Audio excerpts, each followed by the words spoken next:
یو ورځ عیسی واوریدل چې لازر ناروغه دی. هغه وی دا ناروغتیا به لازر مړ نه کړي، خو خدای به خپل ځان او خپل زوی له د دې په وسیله جلال ورکړي. عیسی لازر له د تلو نه مخکې هلته د یو 2 نورو ورځو دپاره د پاتې کېدو فیصله وکړه. 2 ورځې پس عیسی خپلو شاګردانو ته ووی راځئ چې لاړ شو، زموږ ملګری لازر اوده شوی دی، ما له تلل پکار دی چې راویښ یې کړم. شاګردانو سوچ وکړو چې لازر اوده شوی دی، خو عیسی هغې ته ښکاره ووی لازر مړ شوی دی او زه خوشحاله یم ځکه چې زه هغه سره نه وم، نو چې ستاسو ایمان مضبوط شي. کله چې عیسی کلي ته راغی هغه ته معلومه شوه چې لازر 4 ورځې مخکې قبر کې ښخ شوی و او کور یې د خلکو نه ډک و چې هغوی له تعزیت له راغلي وو. کله چې مارتا واوریدل چې عیسی راغلی دی هغه هغې له د لیدو دپاره لاړه او ورته یې ووی استاده خو ته دلته وې زما رور به نه مړ شوی، زما یقین دی چې ته څه غواړې خدای هغه درکوي. عیسی هغې له جواب ورکړو ستا رور به ژوندی شي. مارتا وویل زه پوهه یم چې هغه به د قیامت پر ورځ راژوندی کیږي. عیسی ورته ووی زه قیامت او ژوند یم، څوک چې په ما یقین لري کو هغه مړ هم شي هغه به ژوندی وي، څوک چې په ما یقین لري هغه به کله هم مړ نه شي. ته په دې یقین لرې؟ هغې ووی او زه یقین لرم چې ته مسیح یې، د خدای زوی چې دې دنیا ته راغلی دی. مارتا کور ته واپس لاړه او مریم ته یې غلی شان ووی چې عیسی راغلی دی او د هغې ته اواز کوي. نو مریم په منډه راووتله او چا چې هغه ولیده سوچ یې وکړو چې هغه قبر له روانه ده او هغې پسې روان شول. هغې ځان د عیسی خپو کې غورځو او هغې ته یې هم هغه وویل څه چې هغې ته مارتا ویلي وو چې کله چې هغې هغه په لومبي ځل ولیدو.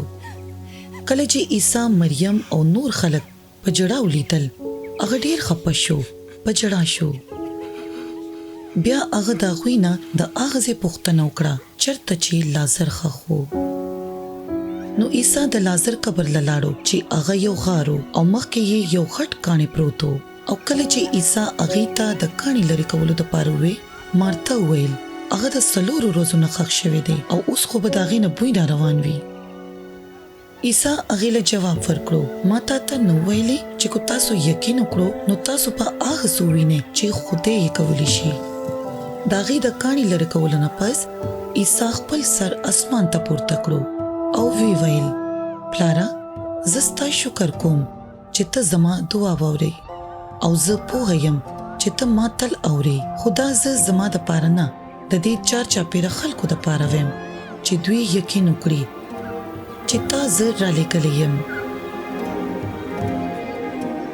بیا عیسی په اوچت اواز وینا وکړه لازره بهر راوځه. نو مړی د سر نه خپو پورې په کفن کې تړلی شوی راووتو. عیسی خلکو ته وکتل او هغې ته یې وویل هغه پرانیزئ او پرېږدئ یې چې ځي. په هغه ورځ ډېرو خلکو په عیسی یقین وکړو او په هغه یې ایمان راوړو.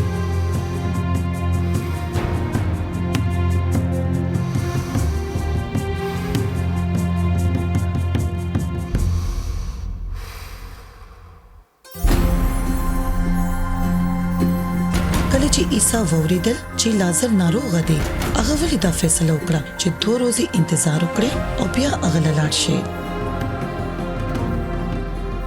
عیسی وویل قیامت او ژوند زه یم، څوک چې هم په ما یقین لري کو هغه مړ هم شي هغه به ژوندی وي، څوک چې په ما یقین لري هیڅکله به نه مري. د دې اعلان په توګه مړو له ژوند ورکولو والا واحد څوک دی؟ عیسی اعلان وکړو چې هغه قیامت دی او بیا هغه لازر واپس ژوندی کړو.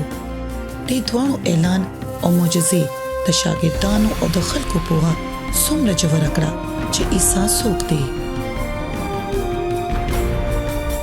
په هغه اعلان کې یو لفظ دی.